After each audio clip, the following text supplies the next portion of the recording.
Assalamualaikum warahmatullahi wabarakatuh. Perkenalkan, nama saya Ibrahim Ghazi Ramadan dengan NIM 22410103087. Saya dari kelas PBOF. Di sini saya akan menjelaskan tentang tugas yang diberikan, yaitu tentang materi CRUD pada bahasa C# menggunakan database Postgre dengan menggunakan project ASP.NET with C#. Di sini kita disuruh untuk menjalankan ada insert data, select data, update data, dan juga menghapus data. Pertama-tama kita disuruh untuk membuat sebuah database dulu, sederhana. Ini ada 4 kolom, ada ID, first name, last name, sama email. Di sini saya sudah membuat, saya menggunakan Postgre juga sesuai dengan perintah. Saya sudah membuat database dengan nama siswa. Di dalam database saya membuat akun, di mana akun ini memiliki 4 buah kolom. Maksud saya 5.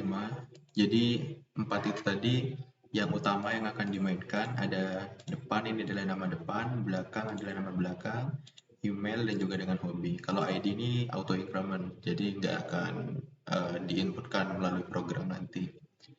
Dan di sini cara membuatnya cukup mudah, bisa dengan mengklik ini, create database, bisa langsung diklik, masukkan namanya. Kemudian jika database sudah dibuat, kita bisa menambahkan yang namanya tabel di dalamnya. Dan nanti tabel ini, di dalam tabel nantinya kita bisa menambahkan kolom.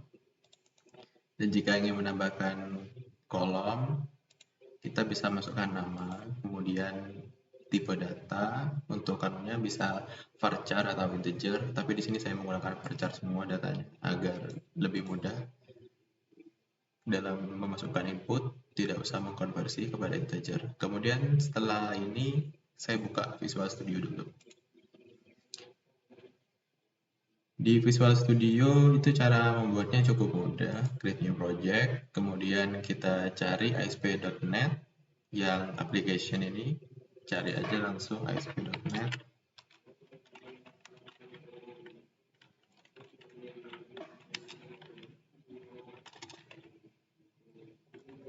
Kita cari yang web application.NET Framework yang ini. Nah, yang ini. Jika di Visual Studio kalian nggak ada, bisa langsung scroll ke bawah, paling bawah, kemudian install more tool. Nah, di install more tool nanti akan muncul pop-up tentang installernya dari Visual Studio. Kemudian masuk ke individual komponen yang dicentang itu di bagian targeting 4.8 targeting pack sama framework project and item templates.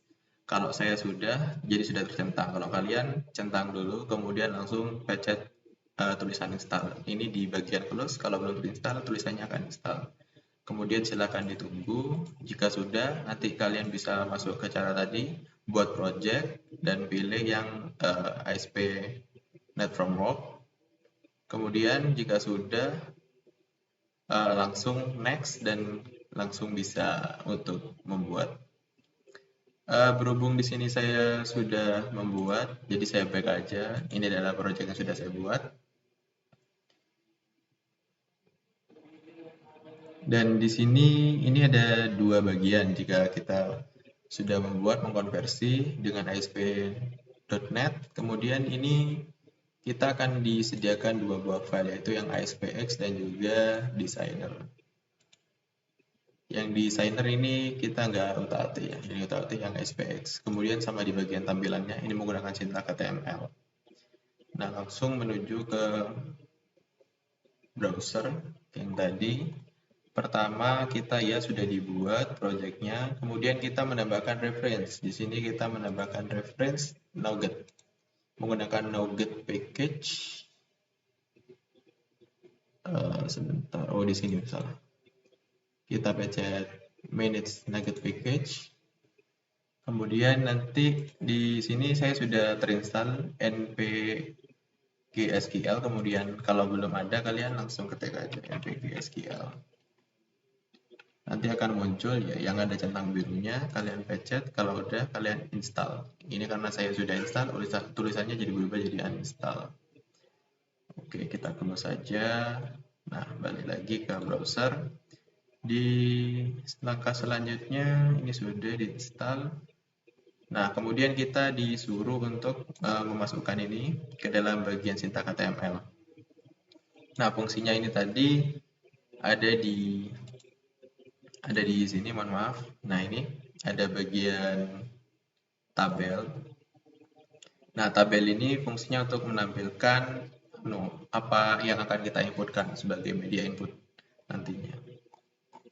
Nah, ketika saya jalankan, ini karena berhubung sudah saya selesaikan semua, jadi tampilnya akan semua, tapi tetap akan saya tunjukkan mana bagian yang ditunjukkan pada bagian pertama. Jadi ada email, hobi, kemudian ini ada tombol. Tombol ini untuk submit. Nah, kita jalankan dulu biar tahu visualnya. Oke, jadi nanti fungsi dari sintak HTML menampilkan ini. Yang di atas data akun siswa, kemudian ada nama depan siswa, nama belakang siswa, email, dan juga hobi, sesuai dengan input database yang diinginkan. Kalau kalian bisa rubah, misalnya database kalian bukan siswa, kalian sesuaikan saja namanya. Di sini tombolnya pertama ada simpan saja, yang update ini di langkah berikutnya. Nah, untuk bisa, aslinya kalau misalnya kalian hanya memasukkan sintak HTML itu akan error. Makanya kita pindah ke webform.aspx.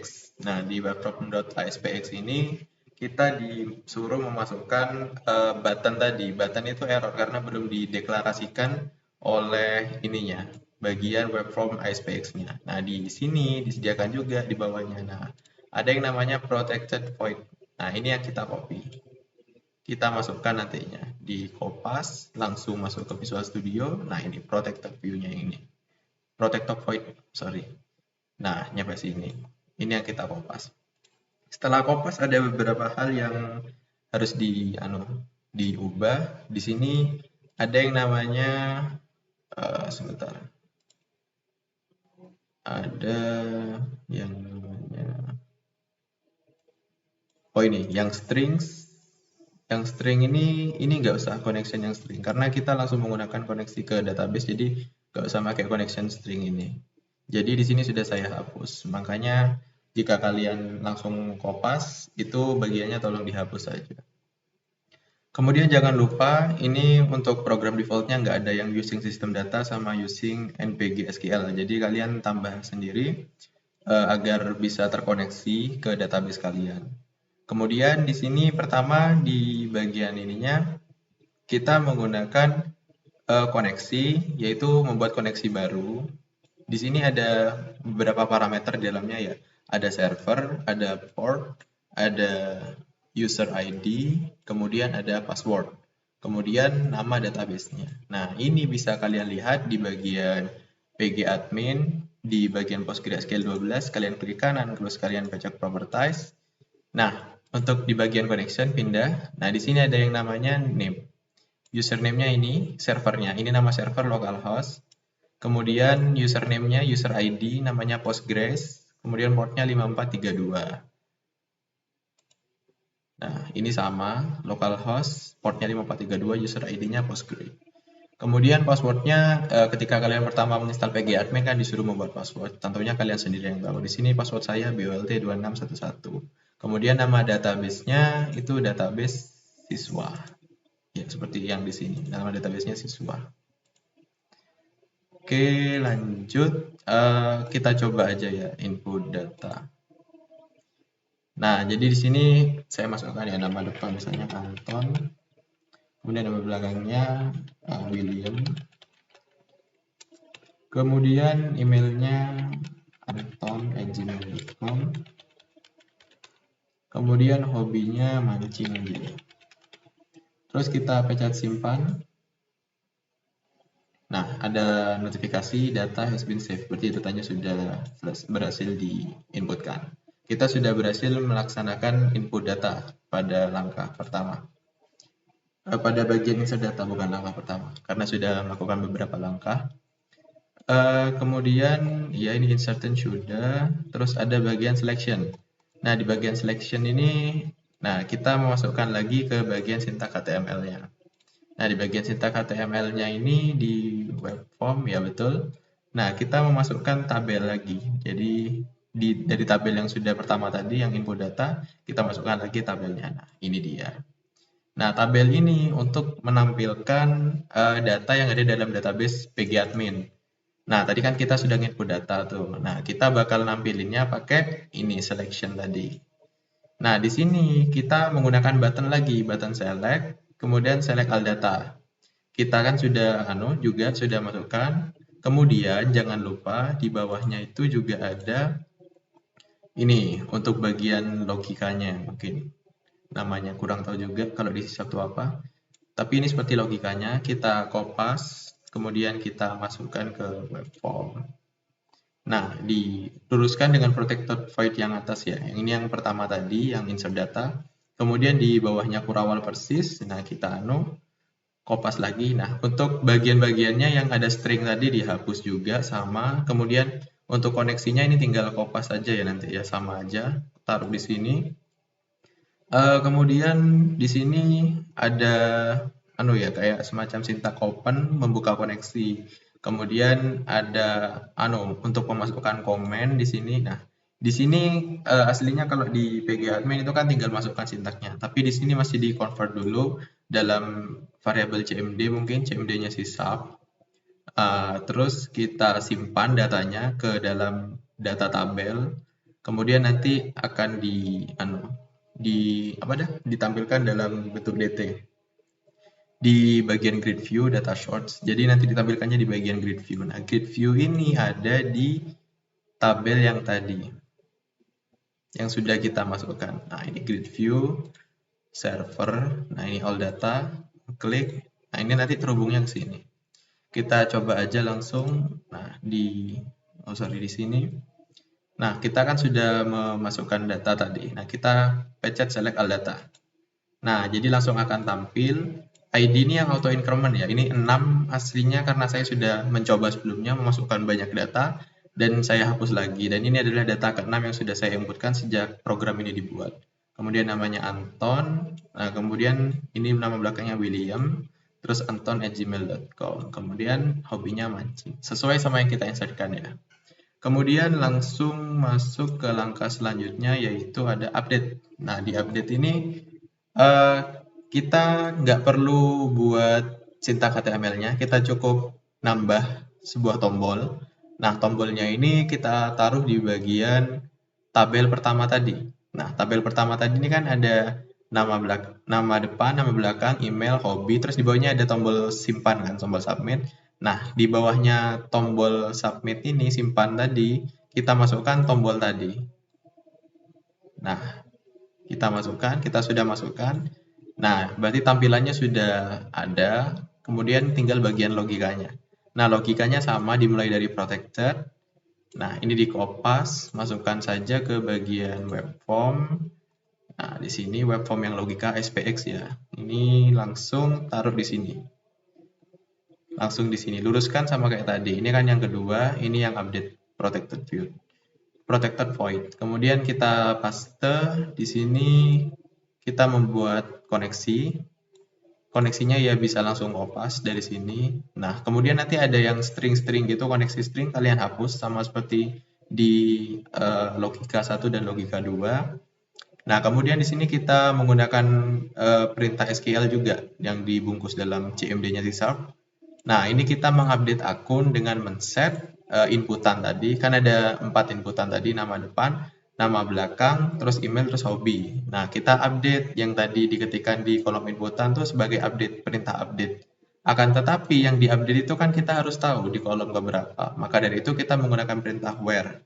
Jadi kita mengupdate di mana yang nama depannya itu sama dengan inputan nama depan yang kita inputkan. Jadi nama depan di database harus sama dengan nama depan inputan. Nah, maka dari itu, maka data akan berubah. Bisa berubah kecuali nama depannya. Yang lainnya bisa berubah kecuali nama depan. Karena nama depan harus sama untuk mengupdate. Kemudian ini di close akan muncul notifikasi data telah diupdate. Nah, langsung saja kita coba ya. Di sini kan ada nama depannya Anton. Berarti Anton itu harus sama, nggak bisa diubah. Sebagai apa? Parameter where tadi. Kemudian kita ganti namanya dari William jadi Henry. Kemudian emailnya henry@gmail.com. Oke, terus hobinya ganti dari mancing jadi makan. Kita pencet update. Nah, data telah diupdate. Ketika kita select untuk melihat view, nah ini akan berubah. Nama belakangnya Henry, henry@gmail.com juga berubah, hobinya berubah. Kecuali yang nama depan Anton karena ini merupakan parameter. Kalau misalnya kita inputkan yang lain, maka datanya tidak akan masuk. Oke, langsung lanjut ke bagian selanjutnya yaitu deletion. Deletion, maksudnya untuk bagian menghapus data. Di sini kita masukkan ini ya. Ini untuk tabelnya kita sudah ada yang selection, jadi nggak usah. Jadi kita kopasnya dari sini, tabel yang ini. Kita kopas, terus kita masukkan ke bagian yang tampilan. Nah, ini di sini. Nah, ini sudah saya masukkan di bagian deletion, bawahnya selection. Nah, di sini ada button juga. Nah, kalau ada button, berarti kan ada tindakan. Tindakan itu berarti membutuhkan sebuah logika. Dan di sini logikanya ada juga dari protected void, kita kopas sama kayak tadi caranya. Kemudian balik lagi ke bagian ASPX yang logika. Nah, di sini kita luruskan dan kita kopas. Langsung di kopas. Terus koneksinya sama, kopas dari atas saja. Kemudian nanti kalau ada connection string dihapus, sama juga caranya. Kemudian di sini sintaks SQL-nya berbeda, yaitu langsung delete from akun di mana nama depan. Nah, lagi-lagi nama depan menjadi parameter untuk menghapus. Nah, kemudian ini masuk ke command type CMD-nya C#. Kemudian langsung dieksekusi. Dan nanti akan muncul notifikasi data telah dihapus. Langsung kita coba saja. Di sini ada Anton Henry ya. Kemudian saya mau hapus si Anton ini. Kita tulis Anton kemudian delete. Oke, data telah di-delete. Ketika saya view select all data, nah datanya tidak ada. Karena apa? Saya pencet berkali-kali juga nggak akan muncul karena datanya telah dihapus. Oke, untuk selanjutnya ada sepertinya sudah selesai. Ya, deletion ini terakhir untuk menghapus data. Jadi mungkin cukup sekian penjelasan dari saya mengenai konsep CRUD menggunakan bahasa C#, menggunakan Visual Studio, menggunakan database Postgre. Ya, jika ada penjelasan yang kurang jelas, saya mohon maaf. Kurang lebihnya mohon maaf. Wassalamualaikum warahmatullahi wabarakatuh.